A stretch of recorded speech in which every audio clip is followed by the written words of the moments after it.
الحمد لله وكفى وسلام على سيدنا محمد المصطفى وعلى آله سفن النجاة وأصحابه نجوم الاهتداء وعلى من اتبعهم بالإحسان إلى يوم الجزاء. أما بعد فأعوذ بالله من الشيطان الرجيم. بسم الله الرحمن الرحيم.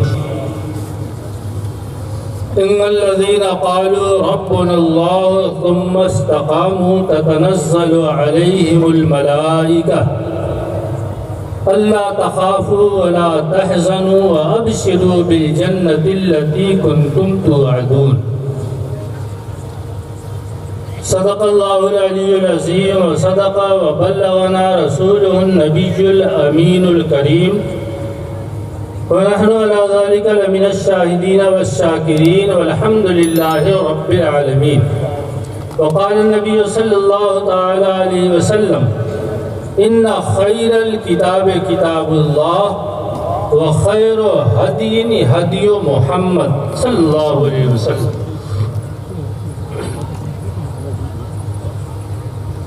عزیزان محترم، دیوانگان مفتی کچھ، آئیے ہم اور آپ سبھی مل کر اپنے اور ساری کائنات کے آقا مولا سرور دو عالم نور مجسم صلی اللہ تعالیٰ علیہ وسلم کی بارگاہ گہربار میں عقیدت اور محبت کے ساتھ درود پاک کی نظریں پیش کریں. اللہم صلی علی سیدنا و مولانا محمد وعلی آلہ و صحابہ وبارک وسلم دائما ابدا. لحد میں عشق رخ شہ کا داغ لے کے چلے،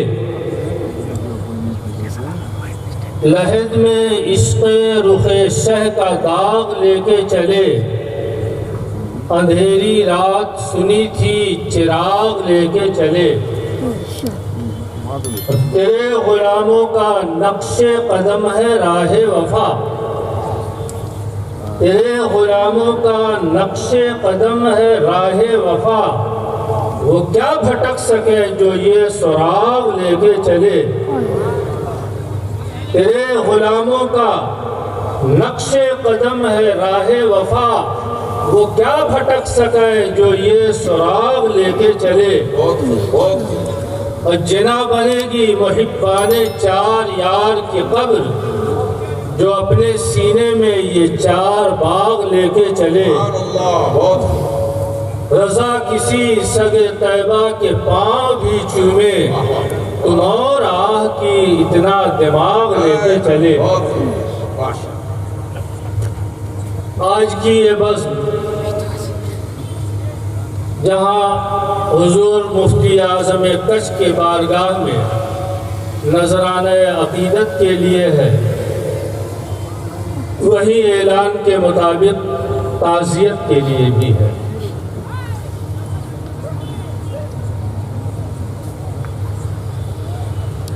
سرور کائنات صلی اللہ تعالیٰ علیہ وسلم کی ایک حدیث ہم نے آپ کو سنائی.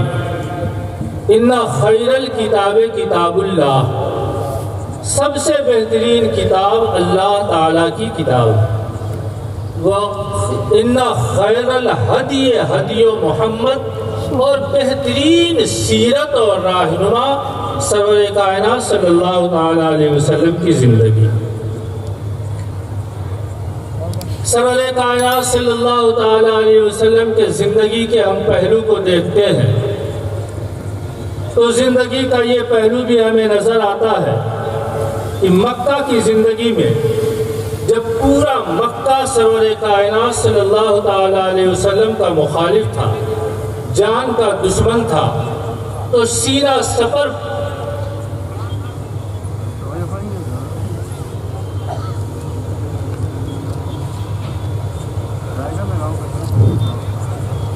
آواز بند تھی ہے.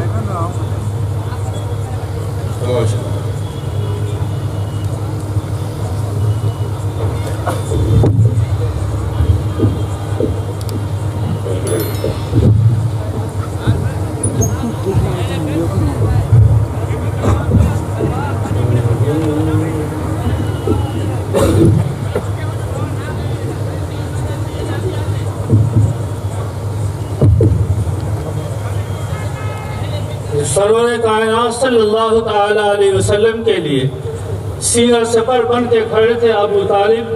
ہر موقع پر اور ہر معاملے میں سرور کائنات صلی اللہ تعالیٰ علیہ وسلم کی پورے طور پر دفاع کے لیے کھڑے رہے، یہاں تک کہ انہوں نے یہاں تک کہہ دیا کہ جاؤ تم اپنا کام کرو، میں تمہارے لیے پوری طریقے سے ڈھال اور سپر ہوں، کوئی تمہیں کوئی نقصان نہ پہنچا سکے۔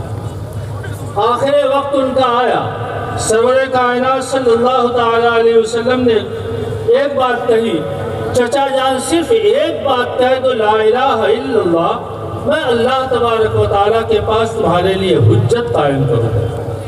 مگر بخاری کی روایت ہے کیا حضرت ابو طالب نے یہ کہا کہ میں عبد المطلب کے دین پہ ہوں اور دنیا سے تشریف لے گئے۔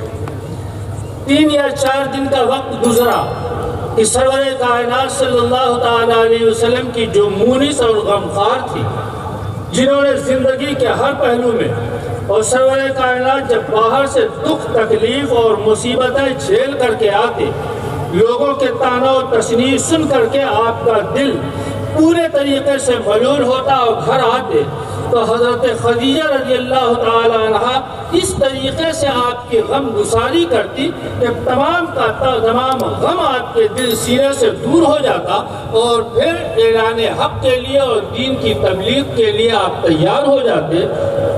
3 دن یا 5 دن کے بعد حضرت خدیجہ رضی اللہ تعالی عنہ کا وصال ہوا۔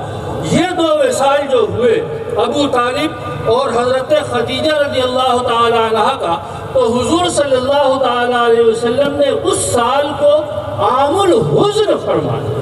یہ غم کا سال ہے، یہ تکلیف کا سال ہے، یہ ملول کا سال ہے۔ زیادہ وقت بھی کم ہے، باتیں زیادہ ہیں، کچھ اشاروں میں بھی کہوں گا۔ آپ سمجھے ایک ابو طالب ہے جو دنیا سے یہ کہہ کے جا رہے ہیں کہ میں عبد المطلب کے دین پہ ہوں، مگر سرور کائنات کی دفاع میں کھڑے ہوئے ہیں۔ سرور کائنات ان کے رحلت کو بھی فرما رہے ہیں یہ عام الحزن ہے، یہ غم کا سال ہے، چچا دنیا سے گئے، یہ غم کا سال ہے۔ تو وہ خاندان جس خاندان کے اوپر 3 دنوں میں بیٹا بھی، بڑا بیٹا بھی گیا ہے، چھوٹا بھی گیا، بلکہ یوں کہہ لیجئے کہ جو لوگ موجود ہیں ان کا بڑا بھائی بھی گیا، اور پھر وہ کہ جو خاندان کا سرپرست بھی ہے، جو خاندان کا مربی بھی ہے، جو خاندان کا رہنما بھی ہے، بلکہ پورے کچھ کو اگر نئی زندگی دی ہے اور اعلان کلمت اللہ اور احیاء دین کا فریضہ ادا کیا ہے۔ اور حقیقت تو یہ ہے جس طریقے سے کچھ کی اس میں آب و گیا اور وادی غیر زرع کو سیچ کر کے انہوں نے واقعی اس کو نئی زندگی دی، دینی اعتبار سے بھی، ہر اعتبار سے بھی۔ وہ بھی دنیا سے گئے، پورے کچھ والوں کے لیے وہ عام الحزن تو ہے ہی، مگر آپ ذرا دل پہ ہاتھ رکھ کر کے کہیے کہ اس بھائی کا کیا حال ہوگا کہ جس کا بھائی بھی گیا، کہ جو اس کا سرپرست بھی ہے، جو اس کا مربی بھی ہے، جو اس کی ہر منزل پہ انگلی پکڑ کے اس کو راہ دکھانے والا بھی ہے، اس کے خاندان کے لوگوں اور بھائیوں کے دل کے اوپر کیا گزری ہوگی؟ کیا وہ اس بات کے مستحق نہیں ہے کہ ان کے ساتھ ہمدردی کی جائے؟ کیا وہ اس بات کے مستحق نہیں ہے کہ کم از کم ان کے ساتھ یہ سلوک کیا جائے کہ انہیں ایذا نہ دی جائے؟ سرور کائنات صلی اللہ تعالیٰ علیہ وسلم کو اپنے اہل، اپنے عیال، اپنے قبیلے کی اس قدر پاسداری تھی کہ اگر قبیلے میں اور آپ کے خاندان میں کسی کو ذرہ برابر بھی کوئی ایذا پہنچاتا تو خدا کی قسم سرور کائنات کو تکلیف ہوا کرتی۔ میں آپ کو بتاؤں، یہ تو ابو طالب ہے جو حضور صلی اللہ تعالیٰ علیہ وسلم کے چچا ہیں۔ ایک اور چچا کا نام آپ نے سنا ہوگا جس کا نام ابو لہب ہے۔ یہ بھی حضور صلی اللہ تعالیٰ علیہ وسلم کا چچا ہے۔ اس نے حضور صلی اللہ تعالیٰ علیہ وسلم کے ساتھ کیا سلوک کیا؟ ایک مختصر اتنا کہ سرور کائنات کے ساتھ ایسا سلوک کیا کہ اس کی مذمت پہ پوری ایک آیت کریمہ اتر پڑی، تبت یدا ابی لہب وتب، پوری آیت پہ وضاحت کے ساتھ، صراحت کے ساتھ پورے قرآن مجید میں اگر کسی کو جہنمی کہا گیا ہے تو وہ ایک ابو لہب۔ پورے صراحت کے ساتھ کہا گیا ہے کہ اور نام لے کر کے کہا گیا ہے، مگر ایک وہ وقت بھی آتا ہے، سرور کائنات کی سیرت کو سامنے رکھو تو تمہیں سمجھ میں آئے گا، ایک وہ وقت بھی آتا ہے کہ ابو لہب کی بیٹی حضرت درہ اسلام لاتی ہے، مسلمان ہوتی ہے، اور پھر مکہ مکرمہ سے ہجرت کر کے مدینہ منورہ آتی ہے۔ حضرت ابو ہریرہ رضی اللہ تعالیٰ عنہ کی یہ روایت ہے، حضرت عمار بن یاسر نے بھی اس کو روایت کیا، ہجرت کر کے وہ مدینہ منورہ آتی ہے اور آ کر کے حضرت رافع کے گھر میں ٹھہرتی ہے۔ ان کے آنے کی خبر مشہور ہوئی، قبیلہ رافعیہ کے بہت سی عورتیں ان کو دیکھنے کے لیے بھی آئی، ملنے کے لیے بھی آئی، سب بیٹھی ہوئی تھی، انہیں میں چرچا ہونے لگا تو کسی نے کہا جہنمی کی بیٹی، بات بالکل سر، کہا کہ جہنمی کی بیٹی ہے۔ قرآن مجید میں کہا سلسلہ نارا ذات لہب، یہ جلد ہی بھڑکتی ہوئی آگ میں جائے گا، مگر تذکرہ ہوا تو بیٹی کے سامنے باپ کے متعلق کہا جا رہا ہے یہ جہنمی کی بیٹی ہے، یہ ہجرت کر کے آئی ہے، اللہ تعالیٰ نے ان کو ایمان کی توفیق عطا فرمایا ہے۔ باپ کے متعلق جب یہ جملہ سنا، وہ جملہ کہ جو قرآن مجید میں موجود ہے، مگر بیٹی نے جب باپ کے متعلق یہ جملہ سنا، دل پہ ایک چوٹ لگی، وہاں سے اٹھی، سرور کائنات صلی اللہ تعالیٰ علیہ وسلم کے دربار میں حاضر ہوئی، آ کر کے بیٹھی اور شکایت کیا، یا رسول اللہ تو مدینہ والے لوگ مجھے ایسا کہہ رہے ہیں اور میرے باپ کے واسطے سے مجھے اس طریقے سے کہا، مجھے بڑی تکلیف ہوئی ہے۔ ظہر کا وقت ہوا، حضور نے انہیں تسلی دی، کہا گھر میں بیٹھے ہو۔ ظہر کا وقت ہوا، سرور کائنات نے ظہر کی نماز پڑھائی، ظہر کی نماز پڑھانے کے بعد منبر پہ تشریف لے گئے اور آپ نے خطبہ دیتے ہوئے ارشاد فرمایا، مالی اوذی فی اہلی، کیا وجہ ہے کہ اے مسلمانوں تم لوگ میرے اہل اور میرے خاندان کے تعلق سے مجھے ایذا دے رہے ہو۔ اللہ ایک وہ کہ جس کو قرآن جہنمی کہہ رہا ہے، مگر اسے جب جہنمی کہا جائے اور سرور کائنات اس کی بیٹی کے سامنے جب جہنمی کہا جائے اور بیٹی کو دکھ پہنچے تو سرور کائنات یہ فرما رہے ہیں کہ دکھ اسی کو نہیں پہنچا ہے، مجھے بھی پہنچا ہے۔ بات کتنی سچی ہے، مگر اہل کی وجہ سے جب دکھ بڑا کلمہ کہا گیا تو سرور کائنات صلی اللہ تعالیٰ علیہ وسلم کو تکلیف پہنچی ہے۔ سرور کائنات کی یہ سیرت ہمیں بتا رہی ہے کہ جب ایک کافر جو اہل میں سے ہے، خاندان میں سے ہے، اسے اگر کچھ کہا جائے گا اور تکلیف کی بات ہوگی تو یقیناً ہمیں تکلیف پہنچے گی۔ کیا لوگوں کے سامنے سرور کائنات کی یہ سیرت نہیں ہے؟ کیا لوگوں نے صرف فقہ کے ایک ہی باب کو پڑھا ہے؟ کیا حضور صلی اللہ تعالیٰ علیہ وسلم کے سیرت کے اس پہلی کلو کو نہیں پڑھا ہے؟ لوگ اگر کسی دنیا سے جو شخص چلا گیا، سرور کائنات نے حکم دیا ہے اس کو اچھے الفاظ سے یاد کرو، اگر اچھے الفاظ سے تم یاد نہیں کرتے تو کم از کم اس کو تو نہیں مگر ایسے الفاظ سے تو یاد کرو کہ ان کے بعد جو زندہ ہے ان کو ایذا نہ ہو، ان کو تکلیف نہ ہو۔ درود پاک پڑھے، اللہم صلی علی سیدنا مولانا محمد وعلی آلہ وصحبہ وبارک وسلم دائما ابدا۔ سرور کائنات صلی اللہ تعالیٰ علیہ وسلم نے لوگوں کو یہ مزاج دیا کہ میرے اہل جو ہیں اگر کوئی انہیں تکلیف پہنچاتا ہے تو وہ انہی کو تکلیف نہیں پہنچاتا بلکہ مجھ کو بھی تکلیف پہنچاتا ہے۔ حضرت مفتی اعظم کچھ، ان کا یہ خاندان سرور کائنات صلی اللہ تعالیٰ علیہ وسلم کا اہل ہے، جو بھی دنیا سے چلے گئے اگر ان کے لیے کوئی سخت الفاظ استعمال کیا جائے گا تو وہ صرف جہانگیر شاہ کو تکلیف نہ ہوگی، وہ صرف سلطان شاہ کو تکلیف نہ ہوگی، وہ صرف ان کے اہل خاندان کو تکلیف نہ ہوگی۔ خدا کی قسم یہ سرور کائنات صلی اللہ تعالیٰ علیہ وسلم کو ایذا دینا اپنے اہل کی اتنی زیادہ سرور کائنات صلی اللہ تعالیٰ علیہ وسلم کو ان کے عزت اور ان کے وقار اور ان کے راحت کی اتنی زیادہ فکر رہا کرتی تھی کہ وصال اقدس کے بعد بھی اگر کہیں کوئی ایسا واقعہ پیش آیا ہے تو فوراً ہی اگر وہ عالم رہا ہے تو حضور صلی اللہ تعالیٰ علیہ وسلم نے اسے تنبیہ کیا ہے۔ ایک بہت بڑے عالم تھے، بڑے زبردست عالم تھے اور اپنے زمانے کے وہ قاضی بھی تھے، گھوڑے پہ بیٹھے بیٹھے ہوئے بڑی شان کے ساتھ چلے جا رہے تھے. ایک سید صاحب تھے جو عام انہوں نے علم دین حاصل نہیں کیا تھا, پیدل چلے آ رہے تھے. دیکھا مولانا صاحب بڑے شان سے چلے آ رہے ہیں. سید صاحب کو نہ جانے کیا سوجھا, انہوں نے نگاہ اٹھایا اور قاضی صاحب کو مخاطب کر کے کہا, قاضی صاحب آپ کو جو یہ رتبہ ملا ہے یہ ہمارے گھر ہی کا علم ہے, ہمارے نانا جان کا علم ہے جس کو پڑھ کر کے آپ کو یہ رتبہ ملا ہے. قاضی صاحب نے ان پر سے جواب دیا, سید صاحب گھر کے آپ کا ہے, دولت آپ کے گھر کی ہے, مگر آپ نے اپنا خزانہ ضائع کر دیا اور ہم نے اسے لے لیا. کاش آپ نے بھی لیا ہوتا تو آج آپ کی یہ حالت نہ ہوتی کہ یوں پیدل چلتے, بلکہ میری طرح سے گھوڑے کے اوپر آپ سوار ہو کر کے چلتے. یہ جواب سنا مجمع عام میں شہزادے کے دل کے اوپر چوٹ لگی, ٹھیس پہنچی, سر جھکایا اور گھر کو چلے گئے. بات آئی گئی ہو گئی.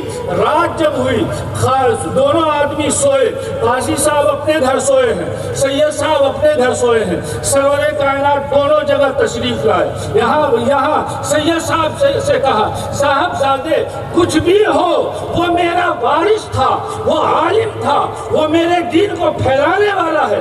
العلماء ورثۃ الانبیاء تم نے نہیں سنا ہے, جو میرے دین کا وارث ہے.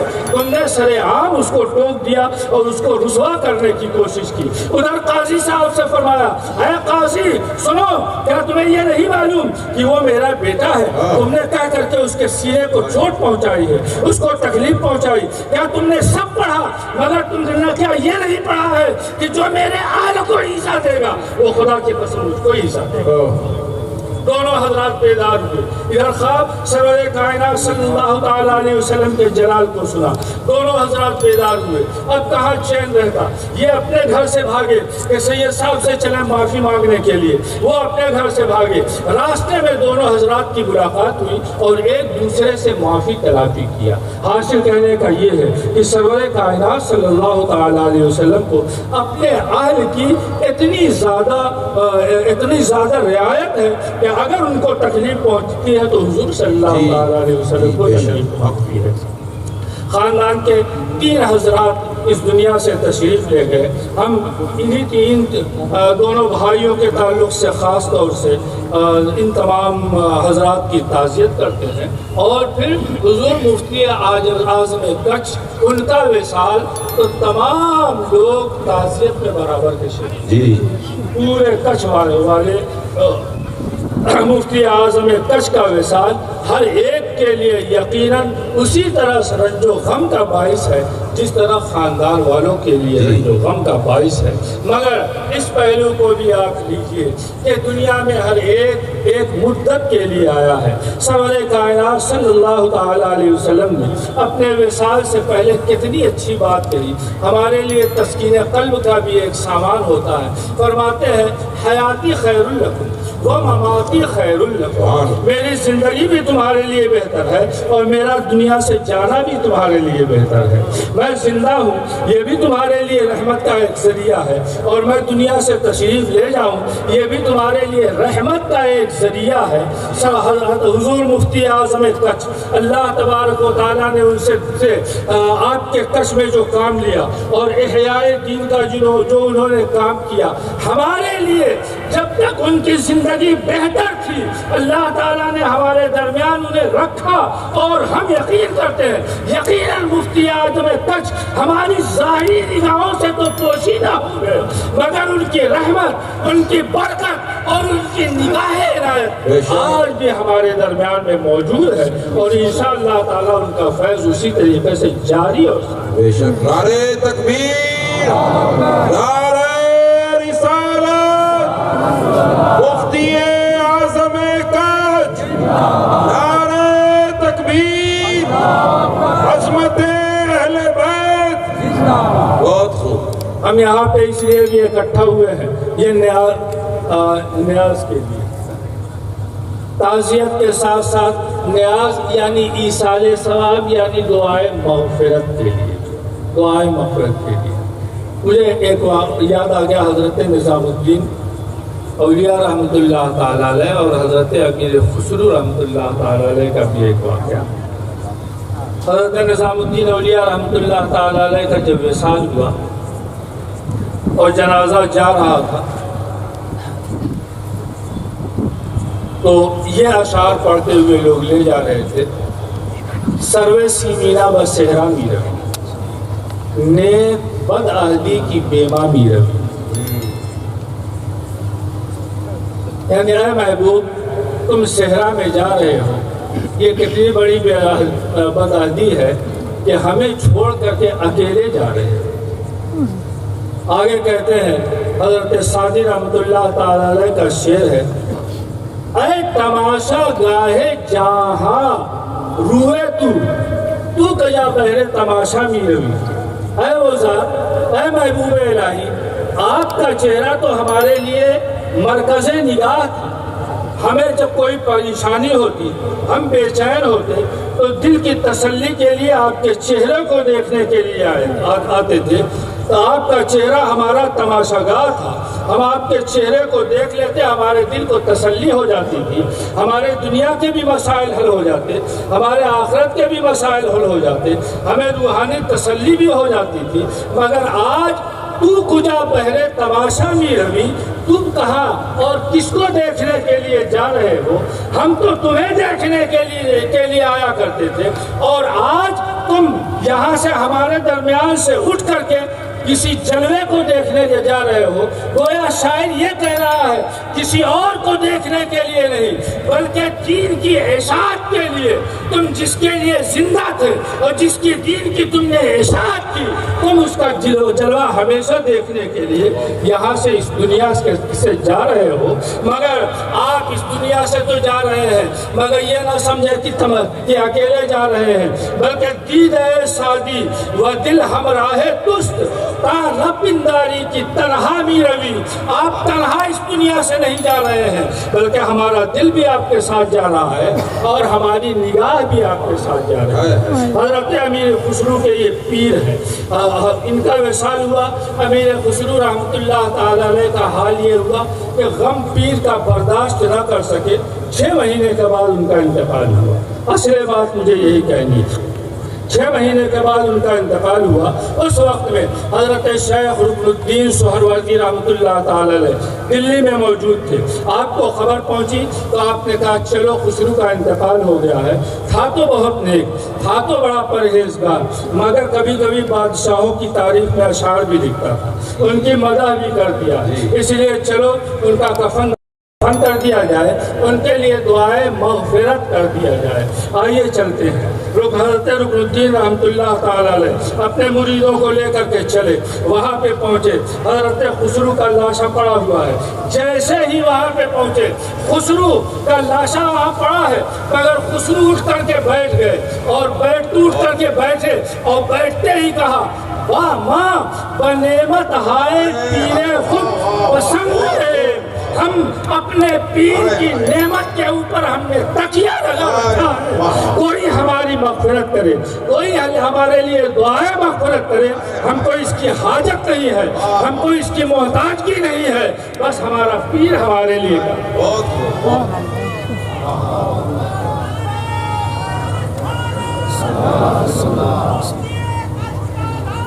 نہیں چھوڑیں گے. ماشاء بہت. حضرت امیر خسرو اٹھے اور یہ انہوں نے کہا اور پھر فوراً ہی وہیں پہ لیٹ گئے. یہ مرید ہے کہ جو اس بات کو بتا رہا ہے کہ جب مرید ہو گئے تو نگاہ اپنے پیر کے اوپر رکھو اور اس طریقے سے رکھو کہ اس کے علاوہ اور تمہاری نگاہ کسی اور طرف نہ جائے. خدا کی قسم تمہارا پیر تمہارے لیے کافی ہے. نعرہ رسالت، حضور مفتی اعظم کاج، سبحان اللہ. ہمیں تو حکم دیا گیا ہے اور قرآن مجید نے ہمیں حکم دیا ہے، سرور کائنات صلی اللہ تعالیٰ علیہ وسلم نے حکم دیا ہے کہ ہم دنیا سے جانے والوں کے لیے دعائیں مغفرت کریں. ہم اللہ و رسول کے حکم کے مطابق ہاتھ اٹھا کر کے دعائیں مغفرت کرتے ہیں. مگر یاد رکھو کہ جس طریقے سے نماز جنازہ کا حال ہوتا ہے، کبھی مردہ زندہ کی وجہ سے بخشا جاتا ہے، کبھی زندہ مردے کی وجہ سے بخشا جاتا ہے، کبھی نماز جنازہ پڑھنے والے کی وجہ سے مردہ بخشا جاتا ہے، کبھی اس مردے مردے کی وجہ سے جو مردہ نظر آ رہا ہے اور دنیا اسے مردہ سمجھ رہی ہے، دنیا سمجھ رہی ہے کہ میت کفن میں ہے، آغاز زندگی کا نئے پیرہن میں ہے، اس کی شان یہ ہوا کرتی ہے کہ اس کی وجہ سے تمام نماز جنازہ پڑھنے والوں کی مغفرت ہو جائے گی۔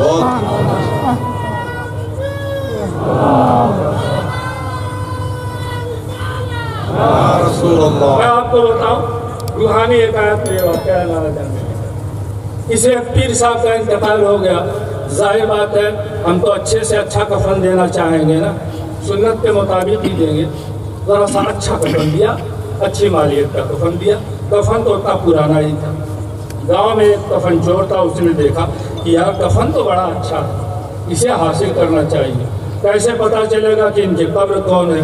چلو نماز جنازہ میں شریک ہوتے ہیں، دفن میں شریک ہوتے ہیں، پتہ چل جائے گا قبر کون سی ہے، اور رات میں جب سب چلے جائیں گے قبر کھود کر کے پھر کفن نکال کر کے لے کر چلا آؤں گا۔ شریک ہوا جنازہ میں کس لیے؟ نماز جنازہ کے لیے نہیں، مغفرت دعائے مغفرت کے لیے نہیں، اللہم اغفر لحینا و میتنا و شاہدنا و غائبنا کے لیے نہیں، کفن کے چرانے کے لیے۔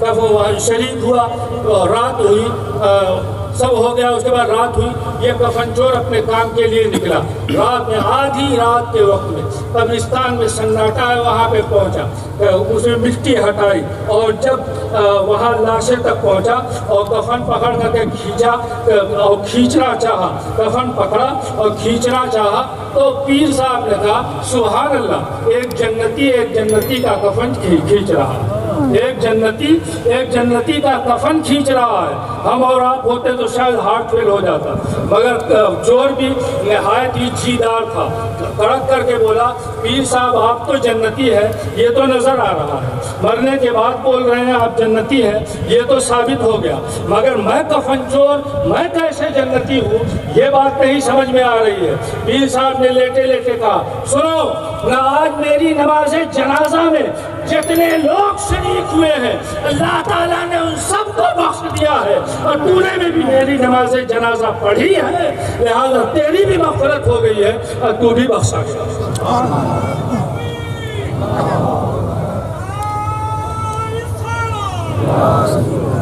اس مسئلے کو میں ذرا سا اور سمجھاؤں آپ کو، مغفرت کے لیے کہ ہم بابا صاحب کے ایصال ثواب کے لیے آتے ہیں، ہم دعائے مغفرت کرتے ہیں اور مغفرت کی ہم دعا کرتے ہیں، ہمیں اس بات کا حکم بھی دیا گیا ہے۔ مجھے یہ بتاؤ، سورج نکلا ہوا ہے، کیا اگر ہم اس کو آئینہ دکھائے تو کیا اس سے سورج کی روشنی بڑھے گی؟ کیا سورج اس سے اور زیادہ چمکے گا؟ نہیں، سورج میں اور چمک پیدا نہیں ہوگی، ہاں البتہ اس کا فائدہ یہ ہوگا کہ وہ روشنی لوٹ کر کے آئے گی اور ہمیں چمکا دے گی، ہم چمکنے لگیں گے۔ بات تو لمبی ہوگی اور مختصر میں آپ سمجھ لیجیے، ہم کہتے ہیں سبحان اللہ، سبحان اللہ، اس کا معنی کیا؟ اللہ پاک ہے، اللہ پاک ہے، اور اگر ترکیب وغیرہ کے اعتبار سے دیکھا جائے تو اس کا معنی یہ ہوگا کہ سب کہتے سبحان اللہ، میں نے اللہ تعالیٰ کو پاک کیا تو اللہ پاک ہو، مگر معنی اس کا یہی کیا جائے گا سبحان اللہ، اللہ پاک ہے، ہمیں حکم دیا گیا ہے ہم اللہ کی تسبیح کریں، ہم اللہ کی تسبیح نہ کریں، ساری دنیا اللہ کی تسبیح نہ کرے، کیا اللہ کی پاکی پہ کچھ فرق آئے گا؟ کوئی ذرہ برابر فرق نہ آئے گا۔ کیا ساری دنیا مل کر کے زندگی کی آخری سانس تک ایک لمحے کے لیے بھی چپ نہ ہو اور سبحان اللہ پڑھتی رہے، کیا اللہ کے پاکی میں کچھ اضافہ ہوگا؟ کوئی اضافہ نہیں ہوگا۔ پھر ہمیں سبحان اللہ کہنے کا فائدہ کیا ہے؟ نہ ہمارے سبحان اللہ کہنے سے اللہ کی پاکی میں اضافہ ہوتا ہے، نہ ہمارے سبحان اللہ نہ کہنے سے اللہ کی پاکی میں کوئی کمی ہوتی ہے۔ علماء فرماتے ہیں فائدہ اس کا یہ ہے کہ ہم سبحان اللہ کہتے ہیں، اس سے اللہ پاک نہیں ہوتا، وہ پاکی لوٹ کر کے ہماری جانب آتی ہے اور ہمیں پاک کر دیا، ہمیں پاک کر دیا کرتی۔ یہی حال ہے اولیاء کرام کا، یہی حال ہے ان کا کہ جنہوں نے اپنی پوری زندگی سرور کائنات صلی اللہ تعالیٰ علیہ وسلم کے دین کی تبلیغ میں گزارا ہے کہ جب ہم ان کے لیے دعائیں مغفرت کرتے ہیں تو وہ مغفرت لوٹ کر کے ہماری جانب آتی ہے اور ہمارا دل صاف ہوا کرتا ہے، ہمارے دل کے اندر روشنی پیدا ہوتی ہے۔ مفتی کچھ کے حالات، ان کی زندگی، ان کے کرامات مجھ باہر کے رہنے والے سے زیادہ آپ حضرات جانتے ہیں۔ اور خوب جانتے ہیں اگر مفتی اعظم کچھ نے جو کام کیا ہے اور استقامت سے کام کیا ہے وہ کس کا کام کیا ہے؟ وہ سرور کائنات صلی اللہ تعالیٰ علیہ وسلم کا کام کیا، حضور صلی اللہ تعالیٰ علیہ وسلم کا کام کیا ہے۔ اور حضور صلی اللہ علیہ وسلم کا کام تو بہت سا ہے، ایک کام تو یہ بھی ہے کہ آپ تصویر لے کر کے بیٹھ جائیے، دن رات بس درود شریف ہی پڑھتے رہیے۔ حدیث پاک میں بھی ہے کہ جتنا زیادہ درود شریف پڑھو گے اتنا زیادہ مجھ سے قریب ہوتے جاؤ گے۔ یہ بھی تو حضور صلی اللہ تعالیٰ علیہ وسلم کا کام ہے۔ مگر اس واقعے ہی کی روشنی میں آپ اس بات کو سمجھیے، ایک قاضی صاحب تھے، بڑے زبردست مولانا تھے، کہیں کے قاضی تھے، فیصلے مقدمات کے فیصلے وغیرہ کیا کرتے تھے، درود شریف بھی پڑھتے تھے۔ غالباً ہر ہفتہ ان کو سرور کائنات صلی اللہ تعالیٰ علیہ وسلم کی زیارت ہوتی، ہر ہفتہ حضور صلی اللہ تعالیٰ علیہ وسلم کو دیکھتے اور فرمایا تمہارے درود شریف کی وجہ سے میں تم سے خوش ہوں۔ قاضی صاحب نے قاضی صاحب کو خیال ہوا، قاضی صاحب کے ذہن میں یہ خیال گزرا، بس وہ آنے دیجیے آپ بیٹھے، قاضی صاحب کے ذہن میں یہ خیال گزرا کہ جب حضور صلی اللہ تعالیٰ علیہ وسلم ہر ہفتہ میرے اوپر نظر عنایت کرتے ہیں تو بھائی میں درود شریف اور زیادہ پڑھ لوں، اور زیادہ درود پڑھنے لگے۔ مگر حکومت کا کام، قضا کا عہدہ، لوگوں کے مقدمات کا فیصلہ کرنا، اس میں ٹائم بہت جاتا تھا، تو خیال آیا تو انہوں نے استعفیٰ دے دیا کہ بھائی یہ دنیا کا کام چھوڑ دیں گے اور درود شریف پڑھیں گے، حضور صلی اللہ تعالیٰ علیہ وسلم اور زیادہ خوش ہو جائیں گے۔ انہوں نے استعفیٰ لکھ کر کے بادشاہ کیا بھیج دیا اور پھر درود شریف پڑھنے میں اپنا زیادہ وقت گزارنے لگے۔ مہینہ گزر گیا مگر سرور کائنات کی زیارت نہیں ہوئی، بہت پریشان ہوئے۔ ایک مہینے کے بعد سرور کائنات صلی اللہ تعالیٰ علیہ وسلم کی زیارت ہوئی تو انہوں نے عرض کیا یا رسول اللہ، پہلے تو آپ ہر ہفتہ میرے اوپر کرم کرتے تھے، پہلے تو ہر ہفتہ اپنی زیارت سے مجھے سرفراز کرتے تھے، اب میں نے درود کی کثرت کر دیا ہے تو آپ ناراض کیوں ہیں؟ آخر اتنے دن کے بعد آپ نے کرم تو فرمایا ہے۔ ارشاد فرمایا تم جانتے ہو مجھے میری امت سب سے زیادہ پیاری ہے، تم میری امت کا کام کر رہے تھے، ان کے مقدمات کا فیصلہ کر رہے تھے، میں تم سے خوش تھا اور میں تمہارے اوپر اپنی نوازش کیا کرتا تھا، مگر تم نے میری امت کا کام چھوڑ دیا، مجھے اس سے خوشی نہیں ہے۔ تم میری امت کا کام کرو اگر تم میری رضا۔ معلوم کیا ہوا؟ حضور صلی اللہ تعالیٰ علیہ وسلم کو اپنی امت سب سے زیادہ پیاری ہے۔ سیرت کا آپ دور دیکھ لیجئے، سرور کائنات نے زندگی کے ہر موڑ پہ اپنی امت کو یاد کیا اور اپنی امت کو حضور صلی اللہ تعالیٰ علیہ وسلم نے ہمیشہ محبت کی نگاہ سے دیکھا۔ میدان محشر میں بھی یہ حال ہوگا کہ جب سب اپنے اپنے امتیوں کو چھوڑ دیں گے تو سرور کائنات کا حال یہ ہوگا کہ عزیز بچے کو ماں جس طرح تلاش کرے، خدا گواہ یہی حال آپ کا ہوگا۔ کوئی کہے گا دہائی ہے یا رسول اللہ تو کوئی قدموں سے ان کے لپٹ گیا ہوگا۔ مفتی اعظم کچھ نے پوری زندگی تنہائی میں بھی ایک آدمی کے سامنے، ایک مجمع کے سامنے کام کیا ہے تو کس کا کام کیا ہے؟ رسول اللہ کا کام کیا ہے۔ آپ کی سنتوں کو زندہ کیا ہے۔ سنت پورے کچھ میں ہم دیکھ رہے ہیں، سنت فرائض بھی مر گئے تھے، سنت بھی مر گئے تھے، مگر پوری زندگی سنتوں کو زندہ کیا ہے۔ حدیث پاک کا ارشاد ہے جو ایک سنت کو زندہ کرے گا، جو سنت مر گئی ہے ایک سنت کو زندہ کرے گا، اللہ اسے 100 شہید کا ثواب دے گا جس نے زندگی میں سنتوں کو زندہ کیا ہے، زندگی اپنی زندگی اسی کے لیے وقف کیا ہے۔ اس کے بارے میں تمہارا کیا خیال ہے؟ اس کے بارے میں تم کیا کہتے ہو کہ اس کا سرور کائنات صلی اللہ تعالیٰ علیہ وسلم کے دربار میں اس کا کیا رتبہ ہوگا؟ اپنی زندگی کو امت محمدیہ کے لیے وقف کر دیا، ان کے دین کی اصلاح کر دیا، سرور کائنات صلی اللہ تعالیٰ علیہ وسلم نے لی، یہی فریضہ انجام دیا۔ مولانا نے اشارہ کیا کہ مفتی اعظم نے یہ کام کیا۔ سب سے پہلے تو بھئی عقائد ہی ہے، اگر عقیدہ درست نہیں ہے تو نہ نماز کام آئے گی، نہ روزہ کام آئے گا، نہ حج ہے، نہ زکوٰۃ ہے۔ ایمان لانے کے بعد پھر یہ فرائض ہے، اس سے پہلے یہ فرائض نہیں ہے۔ ایمان درست ہوگا تو نماز ہے، ورنہ نماز نہیں ہے، روزہ ہے، ورنہ روزہ نہیں ہے۔ خدا کی قسم مفتی اعظم کچھ نے تمہارے عقائد کو بھی درست کیا ہے، اور تمہارے اعمال کو بھی درست فرمائے۔ پورے کش میں بوڑھوں سے بتا دو اعلیٰ حضرت کو کون جانتا تھا؟ یا اعلیٰ حضرت کا نام کوئی جانتا تھا؟ اگر بہت جانتے تھے تو یہ جانتے تھے کہ ایک نعت لکھنے والے ہیں جو عشق میں ڈوب کر کے نعت لکھتے ہیں۔ اس سے زیادہ میرا خیال ہے کہ کچھ کے لوگ نہ جانتے تھے، مگر اعلیٰ حضرت کا عرس منانا، اعلیٰ حضرت کے لیے نیاز رکھنا، اعلیٰ حضرت کے اوپر بھرپور بیان کرنا، اگر سچ میں کسی نے جاری کیا ہے تو اس کا نام مفتی اعظم کچھ۔ نعرہ تکبیر، نعرہ رسالت، فیضان مفتی اعظم کچھ۔ بہت خوب۔ بس صرف ایک بات بڑی لمبی ہو گئی، کہنے تو اور بھی بہت سی باتیں تھے۔ غالباً 2007 کی بات ہے، معصوم صاحب کی غلام حسین باپو ہمارے پاس پڑھتے تھے، ان کی دستار بندی تھی۔ یہاں کچھ سے بھی ایک گاڑی تھی، اس میں یہاں کچھ کے لوگ تھے۔ بابا صاحب کے ایک بہت خاص مرید تو سب خاص ہیں مگر بہت زیادہ خدمت میں آنے جانے والے، وہ بھی اس میں گئے تھے۔ وہاں سے انہیں گھوسی بھی گئے تھے، ہمارے گھر بھی گئے تھے۔ وہاں سے واپس ہوئے بریلی شریف حاضر ہوئی، مزارات وغیرہ میں کچوچا شریف، دیوا شریف ہوتے ہوئے بریلی شریف مغرب کے وقت میں پہنچے، اور مغرب کا وقت کچھ جا رہا تھا۔ نام ہی بتا دو اس میں جاتا کیا؟ حسن بھائی وکیل ہیں، حسن بھائی مغرب کا وقت جا رہا تھا، اسے جلدی وضو کیا، جلدی نماز پڑھی۔ عشاء کے بعد حاضری دی اور بابا صاحب قبلہ کا مفتی اعظم کچھ کا سلام پیش کیا اعلیٰ حضرت کے دربار میں۔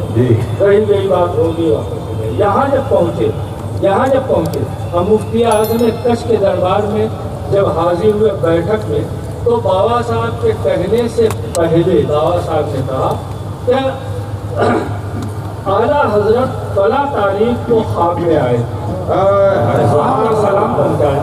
یہ تعلق، یہ بزرگوں کا تعلق ہے، بہت خوب۔ اور جب دنیا سے چلے گیا، بدن کے علاقہ ختم ہو گیا، تعلق کتنا قریب ہوگا یہ تو وہ لوگ جانتے ہیں۔ یہ بزرگوں کا آپس کا تعلق ہے، تو اس تعلق کو کسی کے توڑنے سے یہ تعلق ٹوٹے گا۔ اعلیٰ حضرت خواب میں آئے تھے اور انہوں نے ان کے ایک مخلص مرید نے آپ کا سلام مجھ تک بھیجا، پہنچایا، اور وہ سلام مجھ تک پہنچ گیا۔ آپ اس مرید سے اپنے کہہ دیجئے کہ اپنے دو باتوں کا خیال رکھیں۔ نماز جلدی پڑھتے ہیں، نماز جلدی نہ پڑھیں، اطمینان سے نماز پڑھیں۔ دارالیتامہ کا خیال رکھیں۔ یہ کس نے کہا؟ اعلیٰ حضرت نے کہا مفتی اعظم کچھ سے۔ اعلیٰ حضرت آپ نے کہا اعلیٰ حضرت جمال کا پہلو تھے۔ میں کہتا ہوں نہیں، آپ نے اعلیٰ حضرت کو سمجھا نہیں ہے۔ اکثر اپنے آپ کو اعلیٰ حضرت کا دیوانہ کہنے والے، اعلیٰ حضرت کو انہوں نے پڑھا نہیں ہے، اعلیٰ حضرت کا صرف ایک رخ دیکھا ہے۔ اعلیٰ حضرت کی پوری زندگی دیکھو، ان کا حال یہ تھا کہ اگر اشداء علی الکفار تھے تو خدا کی قسم رحماء بینہم۔ نعرہ تکبیر،